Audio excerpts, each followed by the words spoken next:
My wife told me our marriage was over after 20 years because she needed to find herself, then she lost it when she learned I filed first. My wife told me our marriage was over after 20 years because she needed to find herself. And she said it like she was announcing a new hobby, calm voice, steady eyes, like she expected me to nod and help her pack. And I didn't yell, I didn't beg, I didn't do any big speech, I just listened, and then I did something she clearly never imagined. I filed for divorce without telling anyone. We have been together since we were basically kids. I'm 44, she's 43. We have 2 teenagers, a house, a dog that thinks he owns the couch, and a life that from the outside probably looks stable, normal neighborhood, both of us working, kids in sports, family photos on the wall, the whole thing. I'm writing this because my wife is acting like I committed some kind of betrayal by filing first, even though she is the one who told me the marriage was over, and the way she is reacting is making me question whether I ever actually knew who I married. Her name is Maris, and for most of our marriage she was the organized one, the planner, the person who wrote the calendar and told the rest of us where to be and when, and I'm the steady one, the fixer, the guy who does the late-night pharmacy run and quietly keeps the cars maintained and the insurance paid and the roof from falling in. The last year she started changing, not in a dramatic overnight way, more like a slow drift, new clothes, new perfume, phone turned face down, extra time at the gym, more girls' nights, and I tried to be supportive because people get restless in their 40s, and also because I didn't want to be the insecure husband policing his wife's happiness. She started using these phrases that didn't sound like her, things like aligning with my truth, living authentically, reclaiming my joy, and at first I thought it was just social media brain rot, but then it became her entire personality, and every time I asked a normal question like what time will you be home, she treated it like I was trying to trap her. 2 months ago she told me she wanted space, and she framed it like it was temporary, like she just needed time to breathe, so I did what a lot of spouses do, I tried to adjust, I took on more kid duties, I gave her quiet time, I stopped asking as many questions, and I told myself this is a phase. Then last week she sat me down at our kitchen table, the same table where we have done science fair projects and birthday cakes and late-night talks about bills, and she didn't look nervous, she looked prepared, and that should have been my first clue. She said, I need to find myself, and I remember my brain snagging on that because it sounded like she was quoting something, not speaking. Then she said, I don't think I've ever lived for me, and I almost laughed because she has lived for herself plenty, she just called it family, and when you call your wants family needs, nobody argues. Then she said the line that changed everything. She said, I think our marriage has run its course, and she said it like she was talking about a subscription. I asked her if she was saying she wanted a separation, and she said no, she said she wanted a divorce, and she said she wanted it amicable, and she said that word like it was a magic shield that would protect her from consequences. I asked her if there was someone else, and she did that tired exhale like I was predictable, and she said no, and she said it was unfair to reduce her growth to some guy. Then she added, please don't make this ugly, and that was the moment I felt something shift because she wasn't asking me to process, she was warning me not to interfere with her plan. I didn't explode, I didn't throw accusations, I just asked her what she expected, and she said she would stay in the house for now because she needed stability while she figured herself out, and she said I could sleep in the guest room for a while if it made things easier, and she said it like she was offering a compromise. I asked her if she was serious, if she expected me to accept being pushed into a smaller room in my own home while she finds herself, and she told me I was being dramatic. Then she said something that made me go cold. She said, we can tell the kids after I talk to them, and I asked why she needed to talk to them first, and she said because she knows how to frame it in a healthy way, and my stomach turned because I realized she wanted to control the story. That night she slept in our bed, I slept in the guest room, and I lay there staring at the ceiling feeling like a stranger in my own house. And I kept thinking if she has already decided, and she is already planning how to tell the kids, and she is already assigning me to the guest room, then she has been living in a future without me for a while. The next day she acted almost cheerful, like relieved, she made coffee, she did a load of laundry, she texted on her phone while smiling at nothing. And when I asked if she had told anyone, she said not yet, she said she wanted to keep it private until she had her plan. Plan. That word kept echoing because it wasn't about emotions, it was about logistics and image. I went to work and I didn't tell anyone, not because I was protecting her, because I was embarrassed and stunned and I didn't want pity, and I also didn't want the story to get out before I understood what was happening. That afternoon, instead of going home, I sat in my car in a parking lot and called a divorce attorney. I didn't do it out of revenge, I did it out of self-preservation, because I have watched friends get destroyed by amicable divorces that turned into slow financial strangulation, and Maris wasn't acting like someone who wanted fairness, she was acting like someone who wanted control with a smile. The attorney asked me basic questions, marriage length, kids, assets, debts, and then she asked a question that made my mouth go dry. She asked if I believed my spouse might be hiding money or planning a narrative, and I told her my wife wants to tell the kids first and she wants me in the guest room while she stays in the house. And the attorney went quiet and said I should consider filing first to establish timeline and protections.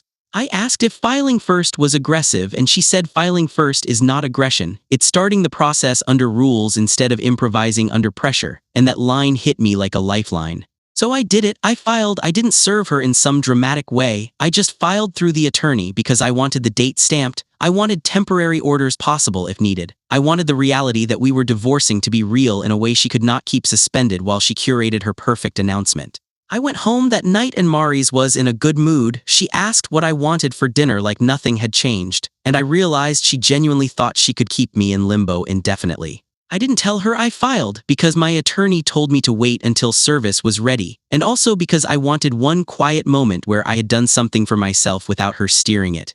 2 days later, she finally told the kids, but not the way she said she would, not a calm family meeting. She told them separately while I was at work, and I found out because my son Jace texted me. He said, "Mom says you guys are splitting, what did you do?" I pulled over on the side of the road and just stared at my phone because that question didn't come out of nowhere, it came from something she said.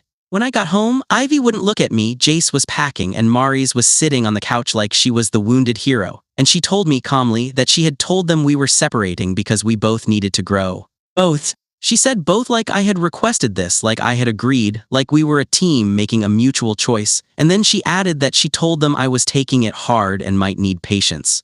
I asked her why she would tell our kids anything that implies I did something wrong, and she said she didn't. She said I was projecting, and she said the kids are just emotional, and then she told me I was making it harder. That was the moment I realized she was laying groundwork. She wanted them prepped to see me as unstable, so if I pushed back later, it would fit the story. The next morning, I got served at work, which was humiliating but also weirdly relieving because it forced the truth into daylight, and I walked out to my car and called my attorney, and she told me yes, my filing triggered this and now we move forward. I came home and Maurice was waiting, and I expected her to be angry. But I did not expect the level of fury that hit the second she realized I had filed first. She slammed the papers down on the counter and said, "You filed," like I had committed fraud. I told her yes, and she said, "How could you do that to me?" And I said, "Do what? Start the divorce you demanded." And she went red.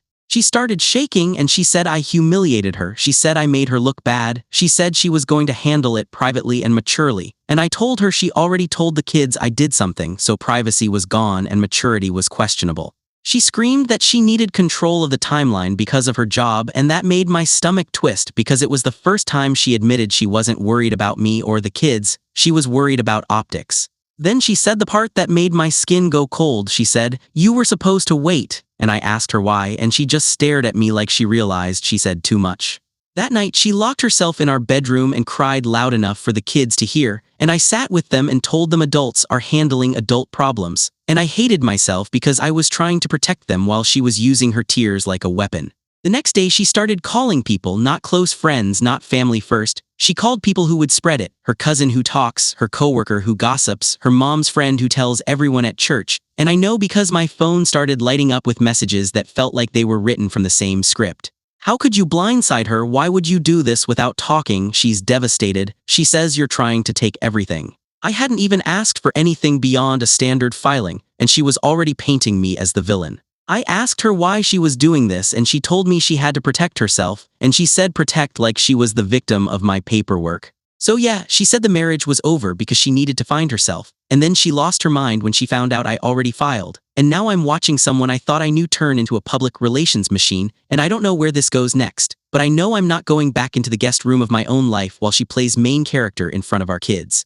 Update 4 weeks later. 4 weeks later, and I feel like I've been living in two realities, the normal one where I still get up, make lunches, drive kids to practice and go to work, and the other one where my marriage is being dismantled by someone who smiles while she swings. The first thing that happened after I posted was my attorney helped me push for temporary orders. Nothing extreme, just structure, parenting schedule, financial restraints, and rules about the house. Because Maurice was already acting like the house was hers and I was a guest, and I wasn't about to let that become the default. Maurice reacted to the word temporary orders like I was calling the police on her. She told me I was escalating. She told me I was turning a spiritual journey into a legal war. and then she told me she couldn't believe I was being so cold after everything she had given me. Then she did something that made me stop feeling sad and start feeling alarmed. She tried to cut me off from our joint accounts. Not fully, she didn't empty everything, she did something more strategic. She moved money into a new account and labeled it savings in a budgeting app, and she turned off my access to the budgeting app, and when I asked her about it, she said it was her personal savings for her new start. I told her there is no such thing as her personal savings when it's marital money, and she said it wasn't marital because she earned it, and I stared at her because she has always earned money, and we have always treated our income as family money until now. My attorney told me to document every shift, every transfer, every blocked access, and to open an account in my name for my paycheck so I could pay bills without depending on her mood, and doing that felt like admitting the marriage was really dead, because it was the first time in 20 years I had to protect my money from my wife. Then came the kid manipulation, which is where things got truly ugly. Mari started doing these little speeches to Tate and Ivy about how she was finally choosing herself, and how sometimes dads don't understand growth, and she never said I was a monster, but she planted enough hints that the kids started acting like they had to pick sides. Ivy asked me if I was going to make mom sad forever, and I had to swallow that rage because that is a child carrying an adult emotional load she did not volunteer for. Jace started getting quiet and staying in his room more, and one night he asked me if I cheated, and I felt my stomach drop because that is not a question a teenager invents without prompting. I asked him why he thought that, and he said Mom said you did something that broke trust a long time ago, and she didn't want to tell him details because she was protecting me. And I just sat there in silence because I couldn't believe she would imply infidelity to our child to make herself look like the injured party. I confronted Mary's and she looked at me like I was dramatic again, and she said she never said I cheated. She said we had trust issues, and she said the kids interpret things wrong. Then she smiled and said, "See, this is why I needed out." And she said it like she had proven a point by poisoning the well and watching me react. Around that time, her mother called me, and I thought maybe someone would finally speak like a human, but her mother was cold. She told me Mary's was brave, she told me I should let her go gracefully, and she told me I shouldn't punish Mary's for finding herself. I asked her if she knew Mary's tried to cut off my access to joint finances, and she said that was between spouses, and she said I shouldn't air dirty laundry, and I wanted to scream because Mary's was literally airing it to everyone. She just called it self-discovery. Then the next escalation happened, and it was so petty and so calculated that I almost admired the cruelty. Mary's took down every photo of us in the house and left the frames up. She didn't replace them with pictures of the kids, she left blank rectangles on the wall like a message. And when Ivy asked why the pictures were gone, Mary's said sometimes you have to clear out the past to make room for the future, and she said it while looking at me. 2 days later, she started bringing a new friend around, a woman named Kendra. At first she said it was just a support friend, someone she met at a women's retreat, someone who understands her journey, and I told myself not to assume anything because not everything is an affair. But Kendra was around a lot too much. Kendra was there when the kids came home, Kendra was there for dinner, Kendra was there on the weekend sitting on my couch like she paid the mortgage, and every time I walked into a room their conversation would pause for half a second. Jace told me Kendra had slept over, and he said it with this flat teen disgust, and he said Mom said it's none of your business because the marriage is over. That night I asked Mary's if she was bringing someone into our home while we were still legally married and while our kids were in the house, and Mary's laughed and said I don't get to control her anymore. I told her it wasn't about controlling her, it was about our kids not living inside her dating life, and she said I was trying to shame her, and then she said, "You filed, remember you wanted this," and she said it like she could use my filing as permission to do anything. My attorney told me to keep calm and keep documenting, and that is the hardest part because calm feels like losing when someone is provoking you, and I realized Mary's wanted me to explode because if I exploded she could say, "See, he's unsafe." Then she pulled the biggest move yet. She told people I was trying to take the kids and kick her out. She started telling family that my lawyer was aggressive. She said I was trying to ruin her, and she said I filed first because I had been planning to abandon her, and it was insane because she was the one who said the marriage was over, but she was rewriting it to make me the initiator. The worst moment was at Ivy's school event, a little parent night thing where I walked in and felt eyes on me, and one mom who I barely know asked me if everything was okay at home, and her voice had that careful tone people use when they think you're dangerous. I went to my car after and just sat there shaking because that was the first time her story affected the outside world in a tangible way, and it hit me that if she can get enough people to see me as the villain, she can pressure me into concessions just to stop the social bleeding. So I tightened my boundaries, I moved my paycheck, I froze my credit, I changed passwords, I put important documents in a safe deposit box, and I started communicating only through written channels because I didn't trust her memory of conversations anymore. I didn't trust the story she would tell afterward. Maurice responded by escalating the theatrics. She started crying louder. She started telling the kids she felt unsafe in her own home. And one night she tried to sleep in Ivy's bed and told Ivy she just needed comfort because Daddy was being mean, and Ivy came to me crying because she didn't know what to do. That was the night I realized this wasn't just divorce, this was psychological warfare played through our children, and it made something in me go very still. 2 days later, the temporary orders hearing happened, and Maurice showed up dressed like she was going to a job interview, calm face, soft voice, and she told the judge she was just trying to find herself and keep the kids stable, and she implied I was retaliating by filing quickly. My attorney didn't attack her, she just laid out the pattern attempted financial restriction, bringing a new partner around the kids in the marital home, narrative manipulation to the children, and my stomach was in knots because I didn't want my wife publicly exposed, but I also didn't want her rewarded for acting like this. The judge put structure in place, clear parenting time, financial restraints, and a rule about not introducing romantic partners around the kids during parenting time without agreement. And Maurice smiled in court like she was fine, but the second we got outside she hissed that I embarrassed her, and then she said the scariest sentence she has said so far. She said, "Now I don't have to be nice." Update 3 months later. 3 months later, and the phrase "find myself now" makes me feel sick, because it turned out what she was really finding was how far she could push without consequences. The court structure helped, but it didn't magically make Maurice reasonable. It just forced her to get more creative, and the creativity is what has been exhausting because you can't predict it. First, she started trying to turn the kids into messengers. She would tell Ivy to ask me questions about money. She would have Jace bring up things like who gets the dog, and she'd phrase it like the kids were curious, but you could tell it was planted because the wording sounded like Maurice, not like them. Then she started showing up at my work, not inside, but in the parking lot, sitting in her car like she was waiting for a friend. And when I walked out, she would wave, smiling like she was just being friendly, and it made my skin crawl because it felt like a reminder that she could reach into my life anytime she wanted. My attorney told me to log every incident, and I did, and that documentation started to add up in a way that made Maurice furious, because she thrives on the idea that she can behave and then rewrite the memory later. The second major escalation was financial, and this is where I learned something about Maurice that I wish I never had to learn. She had been quietly running up a credit card in her name, not massive luxury purchases but consistent charges, boutique clothes, weekend stays, spa packages, and then she tried to frame it as necessary self-care during trauma. And she tried to argue that marital assets should cover it because I was the one escalating with attorneys. When my attorney requested discovery, Maurice stalled, then she claimed she couldn't access certain statements. Then she said she lost passwords, and every excuse was designed to delay, because delay lets her keep spending, delay lets her keep moving things around, delay lets her keep me exhausted. Then the third escalation, the one that made this whole thing feel like a different kind of crisis, was that she suddenly claimed she might relocate.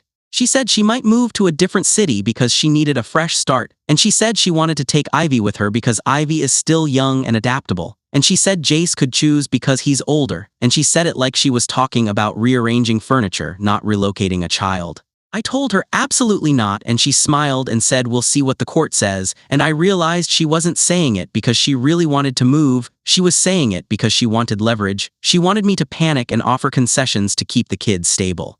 My attorney filed to block relocation without agreement, and Maurice lost it. She started telling people I was trapping her. She said I was controlling her freedom. She said I was punishing her for wanting to grow, and the funny part is she kept using freedom like she didn't already have freedom. She had freedom the moment she said the marriage was over. She just didn't have freedom from consequences. During this time, Jace started pulling away from Maurice, not dramatically, but in those small teen ways. He would take my side of the schedule more seriously. He would stop responding to her texts quickly. He would stop laughing at her jokes, and I could see it breaking her because she wants to be the adored center. She started blaming me for that too. She told people I was alienating him, and then she tried a new tactic. She started being overly sweet to him, gifts, cash, promises, and Jace told me it felt like she was buying him. Then something happened that made the whole picture click. I got a call from a woman named Tessa, and I didn't know her, and she said she was a friend of Kendra, the woman Maurice had been bringing around, and she said she didn't know how to say this, but she thought I deserved to know. Tessa told me Maurice had been talking about my filing like it was a betrayal, and she had been telling people she needed to punish me for humiliating her, and she had been bragging that she could drag the process out until I cracked, and she said Maurice kept calling it teaching him a lesson. I didn't know what to do with that information because it wasn't hard evidence, it was someone's words, but it matched everything I was experiencing: the constant provocation, the constant narrative shaping, the constant need to make me react. So I did the only thing I could do. I kept quiet and I kept building the boring paper trail because boring paper trails beat dramatic speeches every time.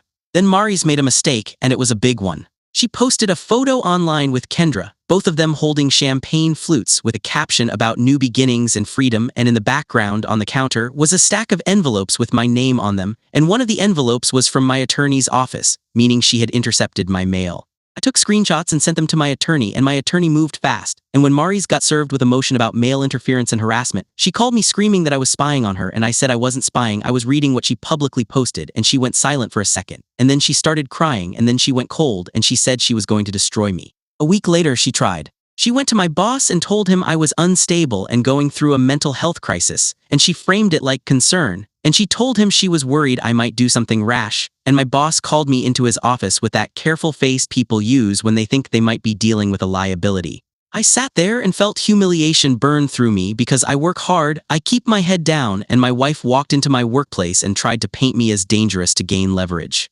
I told my boss the truth, that we're divorcing, that there are court orders, that my attorney is involved, and that Mary's is trying to use my employment as pressure, and my boss was supportive, but supportive doesn't erase the stain of someone planting that seed. My attorney filed for a protective order against harassment, and the judge granted a no-contact order outside necessary parenting communications, and Mary's looked shocked in court, like she truly believed she could do anything as long as she cried afterward. After that, she stopped calling me directly, but she started doing something else. She started sending messages through the kids, little notes in their bags, little comments like "tell your dad I hope he can live with himself," and the kids started bringing me these messages with uncomfortable faces. And I hated it because it meant even with a court order, she still found ways to leak poison into the house. Then the strangest twist happened, the one I didn't see coming. Mari suddenly asked for reconciliation. She texted me late one night through the approved channel. And she said she missed her family, she said she felt lost, she said she didn't want divorce anymore, she said she thought we could start over, and she said she was willing to go to counseling. If this had happened at the beginning, maybe I would have felt something, but after months of manipulation, it felt like another tactic, like she sensed she was losing leverage and wanted to reset the board. I told her no, and I said it politely. I said the process is moving forward, and she responded with a message that made my stomach drop. She said, if she can't have the marriage, she will make sure I never have peace. That's when I realized filing early wasn't just smart, it probably protected me, because if I had waited while she curated her story, she would have had months more to quietly set traps. And now at least there is a record, there are timelines, there are orders, and the system can see the pattern. Final update 9 months later. 9 months later, the divorce is final, and the ending wasn't a dramatic victory or a cinematic revenge scene. It was the slow grind of paperwork and boundaries finally hardening into something she couldn't bend. Mary's did not find herself, at least not in the inspirational way she sold it. She found out she could not control the outcome once the court got enough documentation, and that reality seemed to hit her like a wall. The final settlement was fair, not generous to either side, just fair. The house was sold, equity split, debts allocated, retirement divided, and a clear parenting plan set with restrictions on using the kids as messengers and restrictions on disparaging the other parent to the children. Mary's was furious when she realized she couldn't keep me in the guest room of my own life while she kept the house and the story, and she tried to stall near the end, but the judge did not tolerate it, and the timeline moved.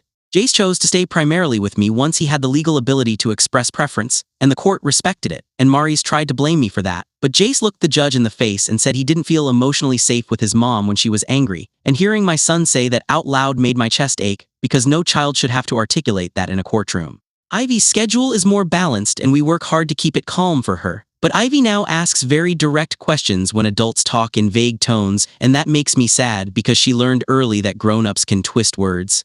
Mari still tries to control the narrative in smaller ways. She still posts about healing and freedom, but the people closest to us have started seeing the pattern, because you can only call someone controlling so many times before people notice you're the one doing the controlling. The craziest part is that the day the divorce was finalized, Mary's called me and cried and said she couldn't believe I did this to her, and I sat in my car and stared out at the parking lot and felt nothing but exhaustion, because she still framed it as my action, not the consequence of her declaring the marriage over, and then trying to weaponize the process when she didn't get to be the director. I don't feel proud that I filed first, but I feel grateful I did, because it kept me from being trapped in her timeline and her story. And if anyone reading this is sitting at a kitchen table hearing their spouse say they need to find themselves, and the spouse is also telling them to wait and be patient and let them handle it privately, that's the moment to quietly protect yourself, because private is where manipulation thrives and paperwork is where it dies.